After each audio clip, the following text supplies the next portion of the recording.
ದಾರ ಇಲ್ಲ, ಡಬ್ಬಣಿಲ್ಲ, ಸುಳಿ ಇಲ್ಲ, ಯಾವುದೇ ಅವರಿಗೆ ಅದೇನು ಯಾಪ್ ಅಂತಕ್ಕಂಥದ್ದು ಹಾಕ್ತಕ್ಕಂಥದ್ದು ಅದನ್ನು ಕೂಡ ಇನ್ನೂ ಕ್ಲಿಯರ್ ಇಲ್ಲ. ಈಗ ನೋಂದಣಿ ಮಾಡಿ ಅಂತ ಹೇಳ್ತಾರೆ. ರೈತರ ತೊಗರಿ ನವೆಂಬರ್ ತಿಂಗಳಲ್ಲಿ ಕಟಾವು ಪ್ರಾರಂಭ ಆಗ್ತದೆ.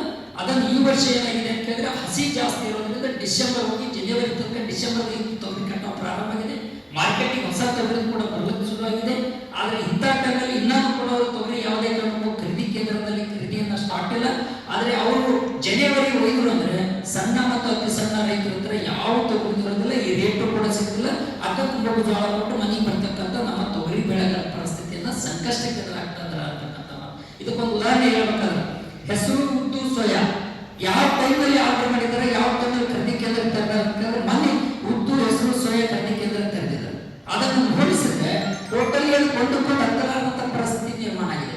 ಈ ಟೈಮಲ್ಲಿ ಯಾರ ಹತ್ರ ರೈತರ ಹತ್ರ ಇರ್ತದೆ, ಹೆಸರು ಇರ್ತದೆ, ಸೋಯಾ ಇರ್ತದೆ ಅಂದ್ರೆ ಯಾರು ದಲ್ಲಾಳಿಗಳಿರ್ತಾವೋ ಅಂತವ್ರಿಗೆ ಲಾಭ ಮಾಡಿಕೊಡ್ತಕ್ಕಂಥ ರೀತಿಯಲ್ಲಿ ಅವ್ರ ಮೇಲೆ ತೋರಿಸ್ತಕ್ಕಂಥ ದಲ್ಲಾಳಿಗಳಿಗೆ ಪ್ರೀತಿ ತೋರಿಸ್ತಕ್ಕಂಥ ಸರ್ಕಾರ ನಿಜವಾದ ತೊಗರಿ ಬೆಳೆಗಾರರ ಬಗ್ಗೆ, ರೈತರ ಬಗ್ಗೆ ಇವತ್ತು ಯಾವುದೇ ಕಾರಣಕ್ಕೂ ಇವತ್ತು ಇದನ್ನ ತೋರಿಸುವ ಕರುಣೆ ತೋರಿಸಲಾರಂತೆ ಇರ್ತಕ್ಕಂಥ ಸರ್ಕಾರದ ರೈತ ವಿರೋಧ ಧೋರಣೆ ಅನ್ನುವಂಥ ಮಾತನ್ನು ಕೂಡ ಈ ಸಂದರ್ಭ ಮಾಡಲಿಕ್ಕೆ ಬಯಸ್ತಿದ್ದೀವಿ.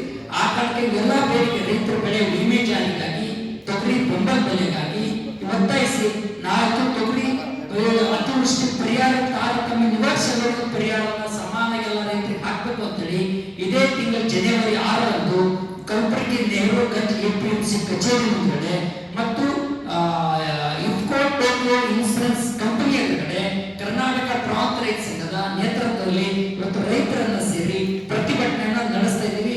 ಒಂದು ವೇಳೆ ಈ ಪ್ರತಿಭಟನೆ ನಾಳೆ ಜನವರಿ 6ನೇ ತಾರೀಕಿನ ವೇಳೆ ಅದನ್ನು ಎಚ್ಚೆತ್ತುಕೊಳ್ಳಲು ಒಂದು ವಾರದಲ್ಲಿದ್ರೆ ನಾವು ಎಲ್ಲಾ ರೈತ ಸಂಘಟನೆಗಳು ಕೂಡ ಒಂದುಗೂಡಿಸಿದ ಮುಂದಿನ ದಿನದಲ್ಲಿ ಕಲಬುರಗಿ ಜಿಲ್ಲೆಯನ್ನ ಬಂದ್ ಕರೆ ಕೊಡಬೇಕಾಗ್ತದೆ. ಸುಮಾರು 2,000-3,000 ಜನ ರೈತರನ್ನ ಬೀದಿಗಿರ್ತಕ್ಕಂಥ ಪರಿಸ್ಥಿತಿ ನಿರ್ಮಾಣ ಆಗ್ತದೆ. ಒಳಗೆ